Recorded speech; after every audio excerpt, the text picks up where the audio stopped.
Working with kids is the most rewarding, exhausting, and unpredictable job on the planet. And we are so here for all of it. Welcome, everyone, to Adventure Nannies on Air.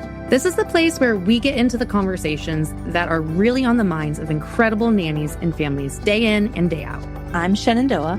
And I'm Reagan. And we're here from the team at Adventure Nannies, a nationwide agency that helps progressive, globally minded families find the talented, passionate nannies, educators, and newborn care specialists to join them on all their adventures. We're tackling everything from the big stuff like how to navigate conversations about legal pay to the fun stuff like our go-to hacks for making travel with kids feel like a total breeze. Along the way, we'll hear stories and learn from incredible guests, both in and outside the nanny industry. Whether you're a parent, a nanny, or a lost person on the internet, we're glad you're here with us. Let's get into it. Before we get started, just a quick note. The views you're going to hear today are the personal opinions of our guests and don't necessarily represent the official views of Adventure Nannies. And a heads up for anyone with little ones nearby, we can get a little passionate, which means some salty language might pop up. You might want to grab your headphones for this one.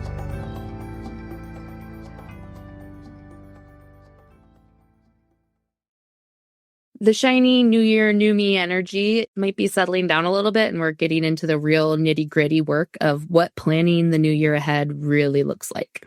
Oh, it's so true. I always love in the last few weeks of the year, I have all these traditions. I do the Wheel of Life with my husband. We write down all our resolutions and goals. We do like a full 360 view on roses and thorns or peaches and pits or whichever one of those stupid analogies you like for everything that just happened. And you set all your dreams and your intentions for the new year, maybe like with a special rock under a full moon. But now we're in the part of the year where you actually have to do stuff if you want those things to happen. And it can feel like a letdown. I think the statistic I've read is that 90% of New Year's resolutions are completely abandoned by January 31st. And we're in mid-January right now. So I feel like most of them are maybe already seeing a fiery death 2 weeks into the year. But the actual planning and following through is where the magic can happen. And in the spirit of planning for big life moments, today's conversation is about one of the biggest and most beautiful transitions a family can go through, which is what happens when you welcome a new member to the family. I'm so excited for this one. You got to talk with Kristin Revere, the founder of Gold Coast Doulas, and her story is just incredible. She's a powerhouse of knowledge with more certifications than I've ever seen. She really is. I got to meet her a few years ago at the first Newborn Care Solutions conference, and her agency is based in Michigan. It's a smaller agency, but like the friendship that we have formed over the last few years has been so instrumental in so many of the big changes that we've had at Adventure Nannies. I got to talk her through writing and publishing her book, Supported, Your Guide to Birth and Baby. And it came out just as we were starting work on the Adventure Nannies book. And she also is the first doula agency in the U.S. to become a certified B Corp. She also has done all of these other cool entrepreneur programs through Tory Burch and comes from a very cool political activism and fundraising background. And I'm just so happy that she has decided to grace our industry with her presence, and she's just so passionate about it. Her personal experiences with her own childbirth and postpartum recovery really shaped her career and ignited this passion she has for supporting other families. And she gets into a lot of the real deal reasons why planning for your postpartum life is just as crucial as planning for the birth and the baby itself. That feels so necessary. I know so many people, including myself, who focus so much on what their birth plan's going to be, what it's going to be like, the pregnancy, and even, down to planning, the nursery and the clothes and all of the things that are fun. And they forget about the postpartum and what it actually is like to recover from birth and are just completely lost when they get home. So this is such an important conversation. I'm super excited for it. Yeah, Kristin really breaks it all down. And we also get into something I know a lot of families are curious about because I talk to so many of them while they're in this hypothetical postpartum planning stage about what the differences are between a postpartum doula and a newborn care specialist, because often when I'm talking to a family who's expecting an adventure nannies, they're like, yeah, we need something. Like, we need a night nanny, we need a night nurse, we need a doula, we need a newborn care specialist. And the terminology and the differences can feel really nuanced to people who are outside of our industry, because a lot of parents don't know what they are going to need. And the way that our industry works and how far in advance you have to schedule and book and find postpartum care is that if you don't know what you need until you need it, you're kind of too late to the game to even find it. And so she gives a really clear, helpful guide on how to figure out what kind of support you might need and how to build in expectations and flexibility for being able to navigate how that might change once your baby is on the outside instead of the inside. That sounds so amazing. I cannot wait to hear it. Let's get into it. Here is Shenandoah's conversation with Kristin. Today, I have the pleasure of being joined by Kristin Revere. Kristin, welcome. Thank you so much, Shenandoah. I am excited to chat with you. There are 1,000 things we could chat about. You own Gold Coast Doulas. You're a childbirth educator. You're an elite certified birth doula and a postpartum doula, and like 12 other things. The first thing that I thought of when I saw your bio was like that you should just run adventure nannies. You have more certifications than I have ever seen on one person's resume before. It's out of this world. And so before we really dive in, I am so curious to just hear about what led you down this path to all of these accolades and certifications and all of this lifelong learning that you have been up to. So I'm certainly an overachiever, and I believe in lifelong education, although I have nothing medical related in my bio. You mentioned different certifications. So I have a lot of respect for nurses and other licensed medical professionals. So my trainings do not compare to the work that they put in, but I have a background, as you know, in political fundraising, nonprofit fundraising, and advertising sales. So that has helped me tremendously in starting a business, whether it was my solo doula business or later Gold Coast Doulas. But my passion for the maternal health space started with my own challenges. I'm having children later in life and working on a governor's race as a fundraiser and traveling all over. I really wanted to have my friends do my homework for me and help me find my dream birth and baby team. But a lot of them had children much younger in life. And so their, perfect prenatal yoga class or OB-GYN had already retired, didn't exist. And so I had to start from scratch and ended up switching providers and hospitals, in fact, after I felt like my wishes for an unmedicated hospital birth weren't being met. And so I found a nurse midwifery practice that a different friend had recommended to me. And there I ended up learning about a Lamaze class, signed up for that. And again, being that type A overachiever, I read every birth and baby book and had my husband read The Birth Partner with me and watch Business of Being Born. Did not know about doulas with my first, or I would have certainly hired one. But long story short, I was having the perfect pregnancy up until 37 weeks.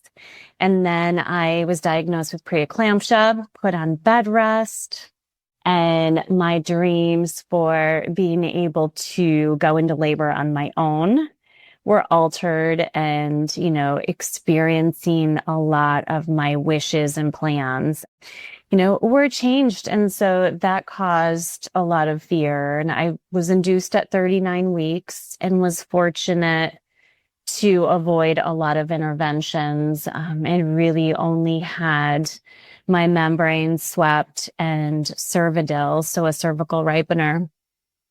and was able to progress on my own from there. So I avoided Pitocin and an epidural, and very narrowly avoided a cesarean birth. My daughter was not responding well on the monitors. She was posterior and so I was having back labor. And my husband tried to, give me some of the comfort measures that a doula would, but he was not an expert on that.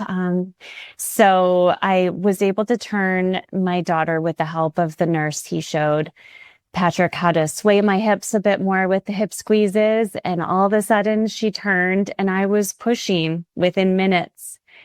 And so my midwife ran in and I was able to avoid a cesarean. She mentioned that she had called for one like just minutes before Abby was born. So I had some skin to skin and that breastfeeding, I took a breastfeeding class and really wanted to breastfeed right away. But unfortunately, she had glucose issues and was low birth weight. So she was sent to the NICU.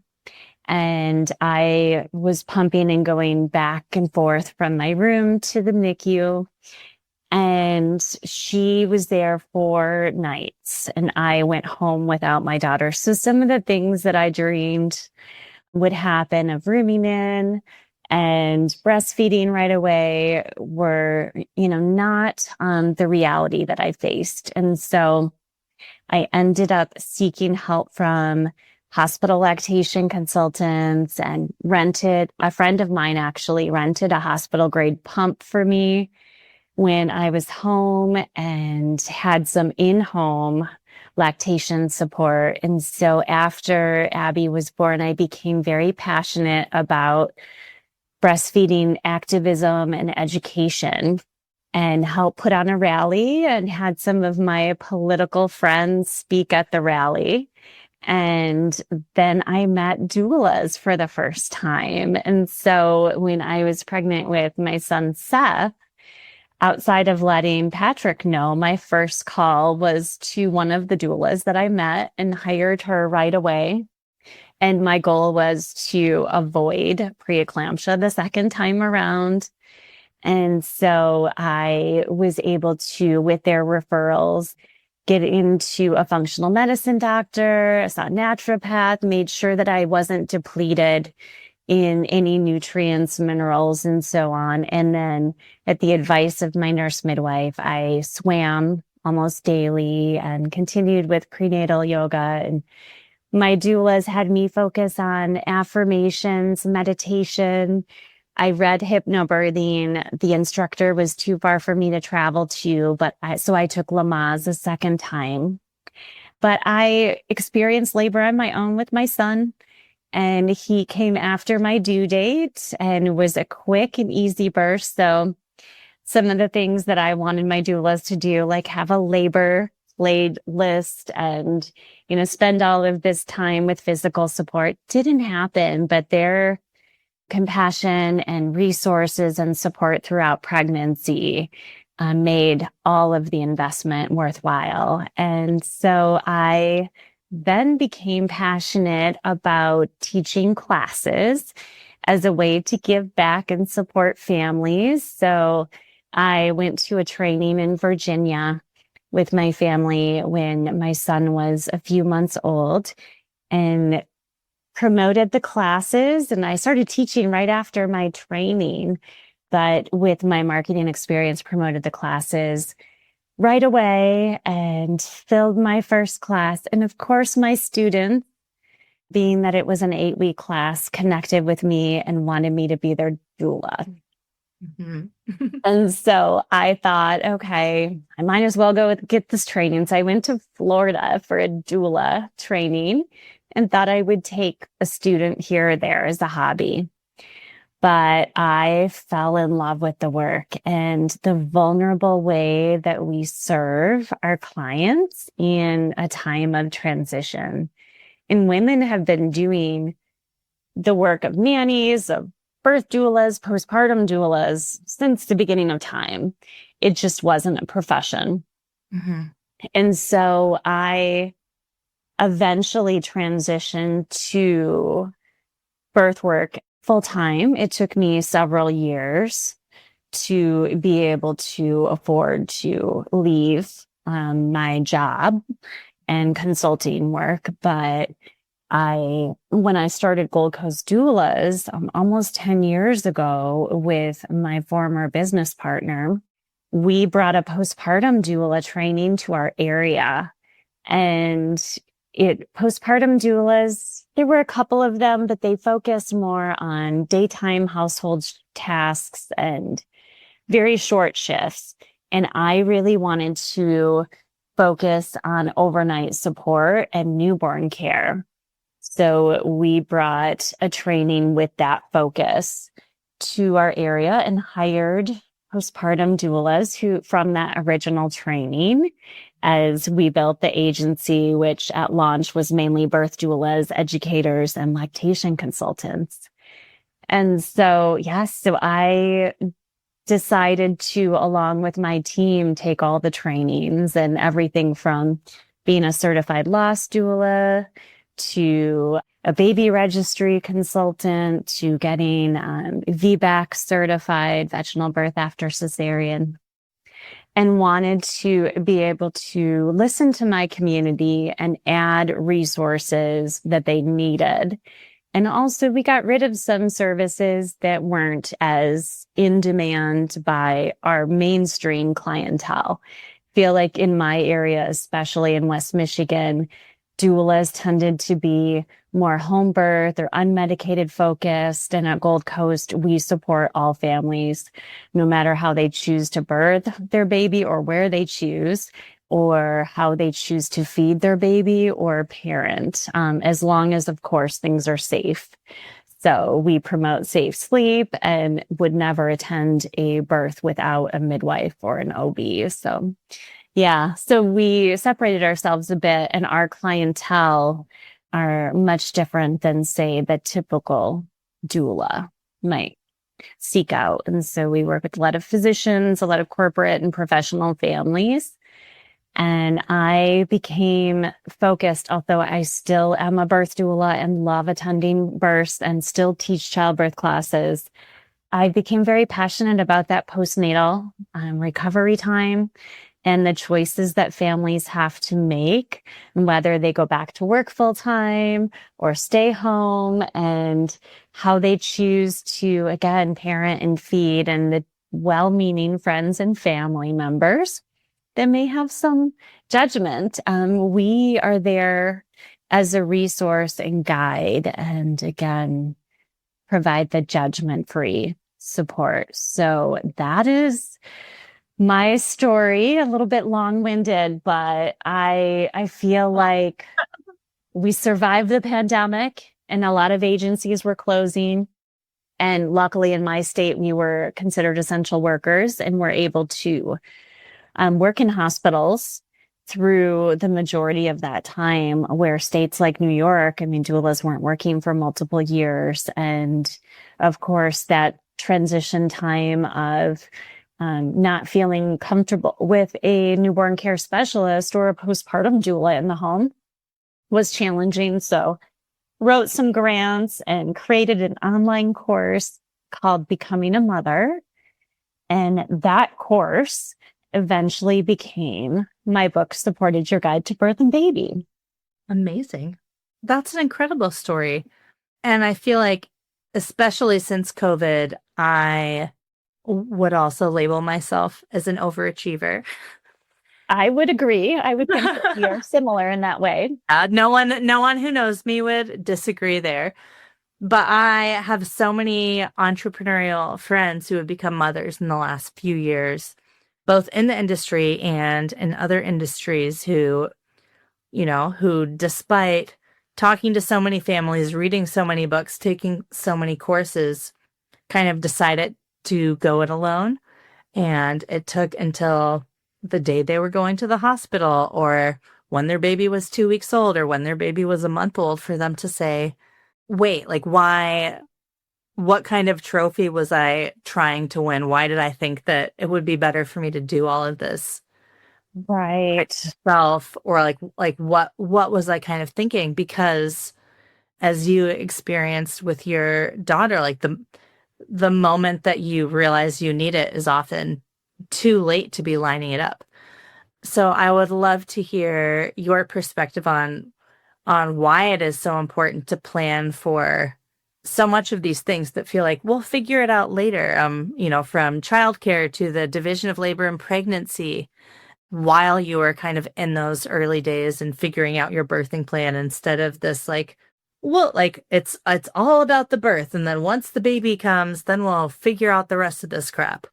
Yes. And I feel like so much time and energy is spent on planning for a baby shower and the registry process, and certainly creating the perfect nursery. And the baby doesn't need perfection. And oftentimes babies are rooming in anyway in a bassinet. So I have found, even with friends, I'll gift them my book and they never get to it. And so because they're so busy with what society thinks they should be focused on versus the important thing of setting up that support system and having a plan like you would for other life occasions. You plan for a wedding or to build a home, you're hiring professionals and relying on them to help you within your budget. So why not create a budget not only for pregnancy and birth, but certainly that postnatal time, and spend as much time planning for the postpartum recovery period as you do for that baby shower. Because I don't think everyone even plans as well as they should for their birth. Yeah, and it's so funny just seeing, I have friends who have like gone through a minor surgery, and all of a sudden there's a meal train set up for a month, and there's a GoFundMe, and this idea that the ways that our society celebrates birth, it is more similar to a wedding than like an actual medical life event or bringing someone into the home, where it is about the shower and it is about the registry, and it's not about how are you going to feel the first night that you're sleeping in your home with your baby. Right. And the nurses aren't there to help you if you delivered in the hospital. And so there's so much more to it. I am finding that many of our families are now asking for services, whether it's a cleaning service or postpartum meals delivered to them that are based on their unique needs for healing and recovery, or a postpartum doula, newborn care specialist, lactation consultant, whatever it might be. I'm curious, since, Adventure Nannies, we work primarily with families who are looking for nannies. We have worked with a few families who have specifically asked for doulas, but my understanding of it, like, which, talking to you, I really am like, please teach me, Kristin, is that our prime focus has been on families who are seeking newborn care specialists, since we are nationwide. And I've seen like a really disproportionate number of folks who have been working as nannies kind of flocking to NCS trainings or certifications. Certainly a lot more than who are going more the doula route, which I know, I think I had heard of doulas before I even knew what a nanny was, because I grew up in Boulder, Colorado, and then I moved to the Pacific Northwest, and there were all these doula collectives that sort of like ran off of donations, or were like just a community outreach program, 20 or 30 years ago. I would love to hear from you kind of what you see the difference in being between doulas and newborn care specialists, because I know the responsibilities lists and the kind of task lists and how they operate in the household are different. But I think that families often have only heard of one or the other. A lot of times we'll run into a family who, comes like looking for like the term we don't use anymore, which is baby nurse, or looking for, yes.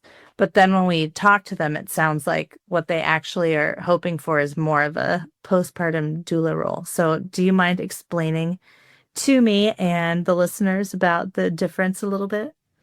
Happy to, Shenandoah. I would say The major difference, and I am an NCS as well, so I can speak to the difference in my training, is the NCS profession, or formerly known as night nurse or night nanny, is focused more on infant care and understanding newborn conditions, understanding a lot of focus on sleep shaping. I wouldn't say sleep training or consulting. That is much different. But the focus is not as much on the entire family and does not include some of the tasks that a postpartum doula would do in the home. And with postpartum doulas, it depends on the scope and the training that a doula goes through. So some of the doula trainings are focused only on mothering the mother and that recovery time. And they are usually only in the home during the day and focused on sibling care, household tasks, light meal preparation, some feeding support, but they are not trained to care for baby. Now, there are other postpartum doula trainings like Pro Doula or Kappa that get into some of the infant care aspect and usually have at least a full day of that training, but it is not as focused as a newborn care training would be. And I know through Newborn Care Solutions, the training I went through was much more lengthy on anything a newborn might encounter as far as conditions or health or how to support NICU babies or multiples. And doula trainings are focused very much on feeding, understanding perinatal mood disorders, understanding how to support recovery, and help the family focus so they can thrive. But when I'm hiring postpartum doulas, I'm looking for a doula that has infant care as part of their training because of my focus. We work through the first year. We do a lot of overnight support and extended support. And some families don't even bring us on until one of them is going back to work.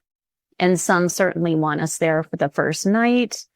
And so my focus is much different than the doula who will fold laundry and focus more on tasks. We want to get our families to feel confident in their role, whether it's baby 1 or 5, and be able to move on beyond us, whether it's transitioning to a nanny. And some of our families, we have nannies working with the family while we are in the household. And so I love when my postpartum doulas are also newborn care specialists or have a background as nannies. So that experience with families and being comfortable working in the home is very valuable. It's much different than someone who worked in a childcare center, although they are getting infant and experience with children of different ages. So yeah, I feel like there are a lot of differences, but many similarities in the role as long as their training matches up. That completely makes sense. If you were a first time, soon to be first time parents, what are some of the questions, my unfortunately, the only one that's coming to mind, like my equivalent is like a Cosmo quiz. If I'm a first time parent and my due date is in 4 months and I'm thinking, do I hire a postpartum doula? Do I hire a newborn care specialist? Or how do I find someone that's both? Like, what are the 1 or 2 questions that you ask families to kind of help them determine what their hypothetical needs are in that space? I like to find out what their goals are.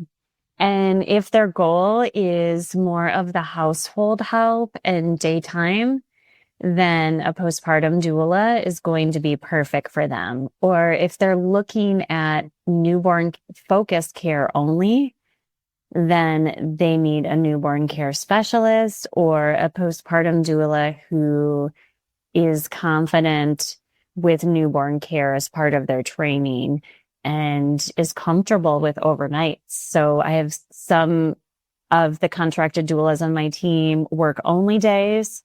Some prefer only nighttime work, and others work a mix. So I like to find out what their ideal schedule is, what they're looking for in experience and personality. And with some families, say it's a family with twins that wants day and overnight care and also may have a nanny or other help in their home.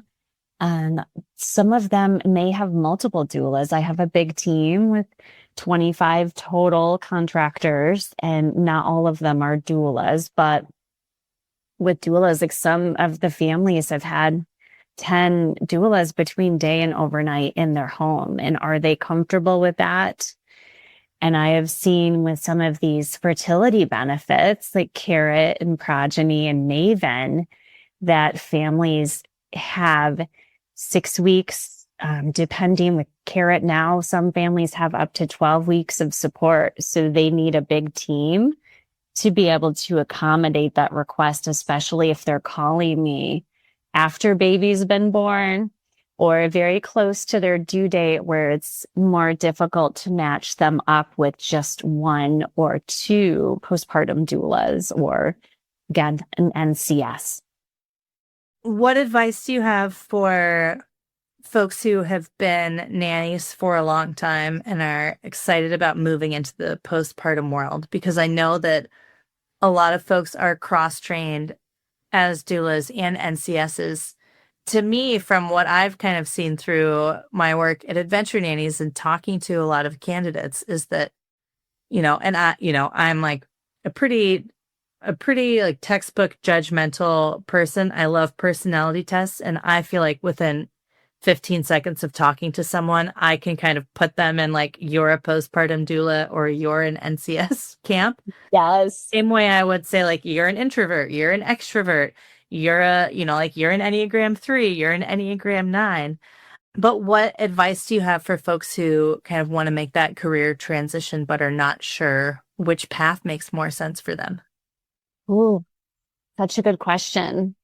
I would say, is your passion, do you love holding babies and the baby snuggles in that time? Then likely you would be more of a newborn care specialist or obviously a nanny to have the extended. I know most NCS tend to work 3 months at a time.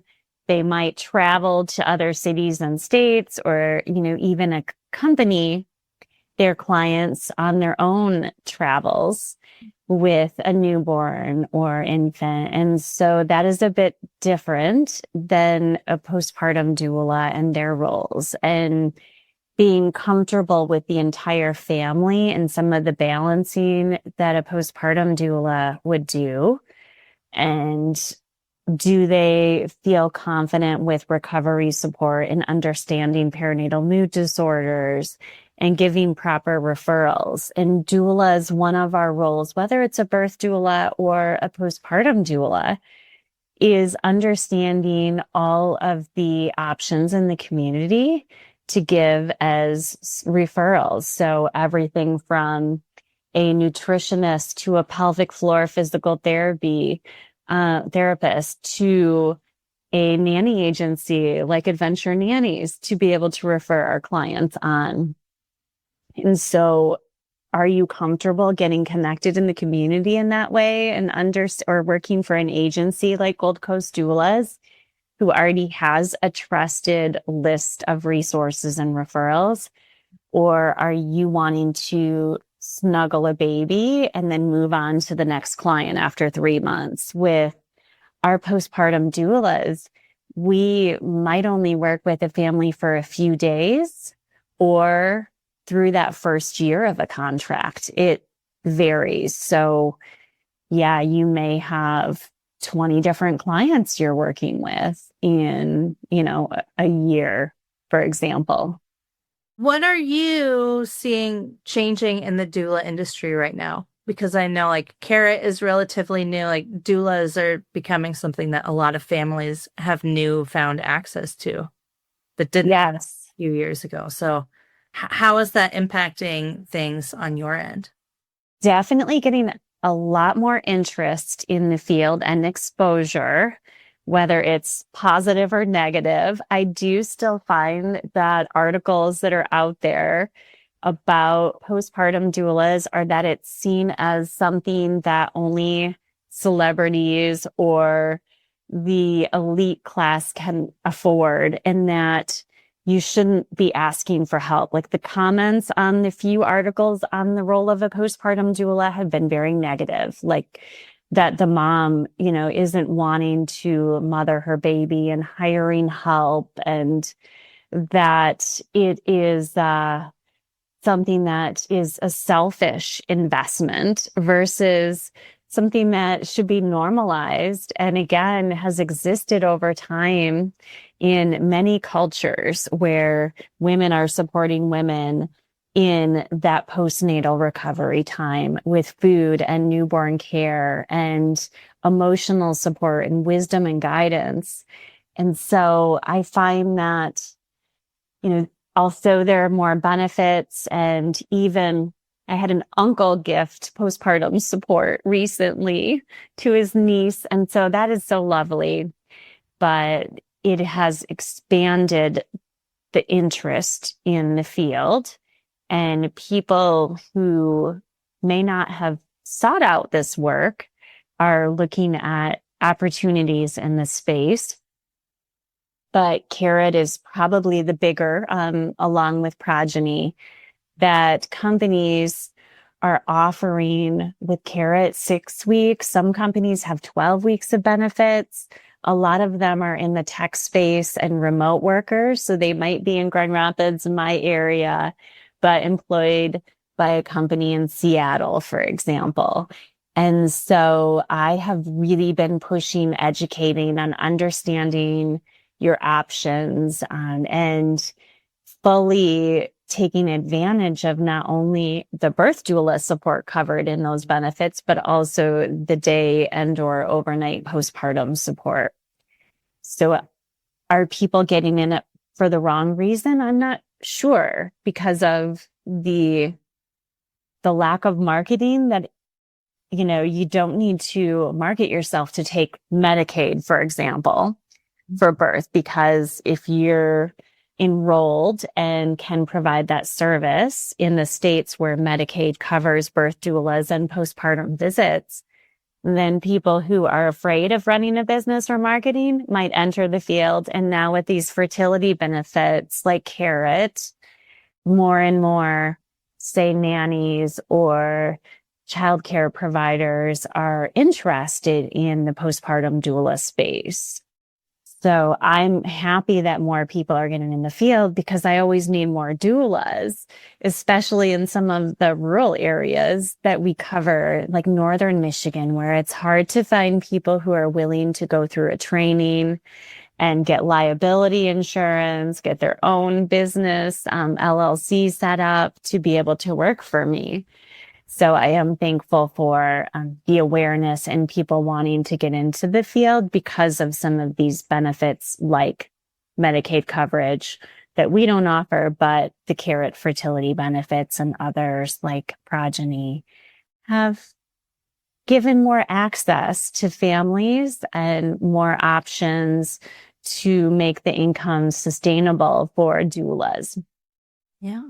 I mean, it's so exciting. I know you and I have talked about one of the kind of baseline issues that seems to just, kind of rot the core of our industry or be a fundamental flaw in the greater childcare space is that childcare in our country is so unaffordable, and there needs to be a way to make it more affordable to more families without negating the worth and the training and the heart that goes into becoming a childcare provider, whether it's at a center or being a nanny or being a postpartum doula or becoming a newborn care specialist.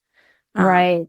That I'm so curious and kind of waiting with bated breath, but largely excited to see how programs like Carrot and Progyny and Medicaid, that they're dipping their toes into the world of perhaps women do deserve help, and perhaps childbirth is more difficult than we are currently subsidizing it, and perhaps this can become a little bit more of, if not a basic human right, at least something that can be subsidized through employers who are trying to do the right thing. Right. I keep seeing the statistic that 3 million women have left the workforce since 2020. And Absolutely. it's largely due to a lack of childcare. Or I've talked to so many parents who are like, yeah, I lost my job during COVID. I could go back to work, but what I was getting paid is equal to, or maybe even less than what I would have to pay a nanny. And so, right. Or a child care center or priest, whatever it might be, care wise. So it is such a struggle, and I don't know what the solution is. I'm thankful for more and more benefits and, childcare tax credits. And so employers helping relieve some of that stress, whether it's adoption benefits, surrogacy, fertility. And then I love the fact that Carrot not only supports the fertility journey, but caring for the mother during labor and after is so important. Our healthcare system is so taxed. And one thing that gives me reassurance in our industries is that we can't be replaced by AI. The human connection is so important, and our role is not something that a robot could ever do. And so I feel like it's all about access and prioritizing, whether it's savings for a nanny, like you would have a fund for college or a big vacation, and looking at ways to pay for a postpartum doula, like, health savings account, flex spending, certainly some of these fertility benefits, and maybe down the road, general insurance, since Medicaid is that starting point, will cover birth doulas and postpartum doulas. I hope we get to keep Medicaid. It's Yes, I know it's on the line, so we'll see what happens. I would love to. I have read your book, but I would love for everyone else to just hear a little bit more. You came out with a book last year called Supported, Your Guide to Birth and Baby. And I would love to hear, I know you mentioned it, but who is the book for? What does it explain? Why did you write it? Tell me everything. Everything. So as you mentioned, the book came out last Mother's Day, and I went to school for journalism, so I always wanted to author a book. I didn't ever imagine that my first book would be birth and baby focused, but it was, needed. And having created the Becoming a Mother course during the pandemic, we had a lot of feedback from students and clients about what they needed, and were able to turn that content from the course and all of the live launches into the book that I feel the market is missing, because a lot of the birth and baby focused books, whether it's sleep or feeding or childbirth education, are slanted in a particular way or method. And I wanted to have something that wasn't fear-based and very affirming, with positive stories from clients, and also professional insight from doulas, and bringing in a pediatrician and a lactation consultant and a mental health therapist for those areas that are out of our scope of non-medical support, and wanting to be able to give something that's easy to digest for clients and have multiple ways that they can consume it. So we recorded Supported Your Guide to Birth and Baby in a local studio, a musician studio. In fact, he does audiobooks on the side. And so, so that was a way. We know that our clients are busy, that people who like to listen to podcasts like your own can have the audio version, and then we have an e-version and a hardcover and paperback. So hopefully people think about the book as a gift for those baby showers that they're attending, or for a family member to take the time to not only plan for their pregnancy and birth journey, but certainly half that book is devoted to the postnatal time. And we do talk about selecting a nanny and the importance of that step as well. Kristin, we're almost at the end of our time together, so I just have 2 more questions for you. Okay. The second one is way easier. The third question, which I like to ask every one of our guests, is if you could go back in time to, say, 5 years old and pick out your own nanny, anyone, living or dead, who would your ideal nanny be? I would say Mary Poppins. Of course. She was the best. As a kid, I watched that movie so many times, along with The Sound of Music, of course. But I wanted the adventures in the umbrella, and like a nanny who was fun and would sing and was positive and just a light in the world. So yeah, I'd have to say, if I could have a Mary Poppins type of nanny, that would be amazing.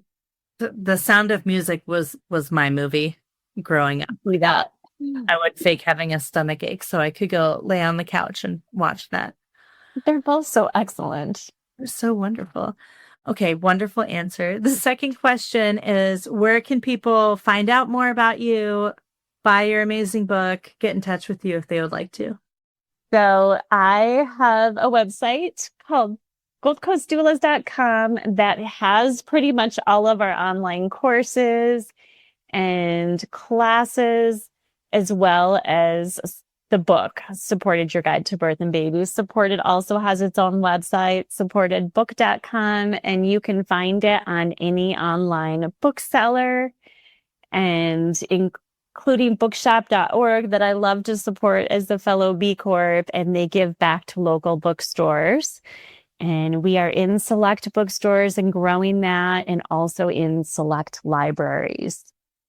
Fantastic. Thank you so much for joining us today, Kristin. It's always such a joy to get to chat with you. Thanks for having me on, Shenandoah. I loved our conversation. Likewise. And that's a wrap. Thank you so much for spending a little bit of your day with us. We'd love to stay connected. You can find all of our past episodes and summit sessions on Apple Music, Spotify, YouTube, or wherever you get your podcast fix. For the inside scoop on the latest job opportunities and community stories, you can always find us at adventurenannies.com or come say hi on Instagram, Facebook, or Blue Sky. If you loved this episode, we'd be over the moon if you leave us a review. It's a huge help in getting the word out to other folks. And if you hated this episode, well, we're sorry. It can't have been that bad if you made it this far, right? We'll catch you next time. Bye!